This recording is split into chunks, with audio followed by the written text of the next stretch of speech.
RSS chief Mohan Bhagwat కీలకమైన comments చేసినాడు. కర్ణాటక మైసూర్లోని మహావిద్యాపీఠలో మాట్లాడుతూ కులాంతర వివాహాలను, ఇంటర్ క్యాస్ట్ మ్యారేజ్లను ప్రోత్సహించాలి. ఇది ఒక సామాజిక బాధ్యతగా తీసుకోవాలి. కులాల పరంగా విడిపోయి కులాల పరంగా పెళ్లిళ్ళు చేసుకుంటే హిందువుల్లో ఐక్యమత్యం లోపిస్తా ఉంది, మనం ఎదగలేకపోతున్నామని చెప్పి కొన్ని కామెంట్స్ చేసినాడు ఉపన్యాసంలో.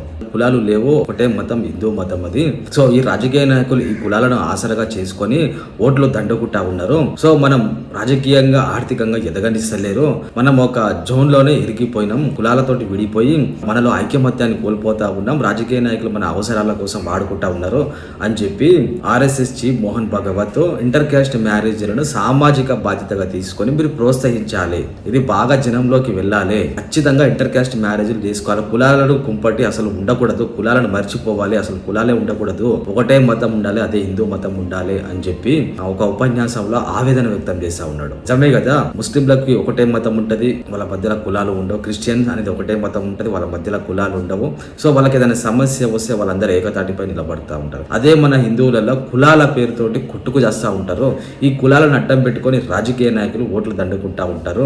సో మనం ఈ కులాల పరంగా విడిపోయి మనకే ద్వేషాలు రగిలిస్తూ ఉన్నారు ఈ రాజకీయ నాయకులు, మతోన్మాదులు, వేరే మతస్థులు. సో మనమంతా ఒకే మతం ఉండాలి, ఇంటర్ క్యాస్ట్ మ్యారేజ్లను ప్రోత్సహించాలి, అసలు కులం కాడను మర్చిపోవాలి, కులం ఉండకూడదు అని చెప్పి సంచలనమైన కామెంట్లు వేసడం చాలా ఆవేదన వ్యక్తం చేస్తా ఉన్నాడు. సో ఎందుకు ఆవేదన వ్యక్తం చేస్తా ఉన్నాడు అంటే, సమస్య వచ్చినప్పుడు అందరు యూనిటీగా రాలేకపోతా ఉన్నారు, ఐక్యమత్యంగా రాలేకపోతా ఉన్నారు.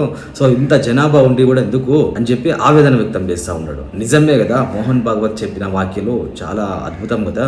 మనం కులాలతోటి కొట్టుకు చేస్తూ ఉంటాం, కులాలను తీసేయండి నాయన, ఇంటర్ క్యాస్ట్ మ్యారేజ్ను ప్రోత్సహించండి, అందరికీ ఏదైనా సమస్య ఒకే తాటిపైకి రండి అని చెప్పి ఆవేదన వ్యక్తం చేస్తా ఉన్నారు. సో మీరు ఏం పడుకుంటారో కింద కామెంట్ చేయండి.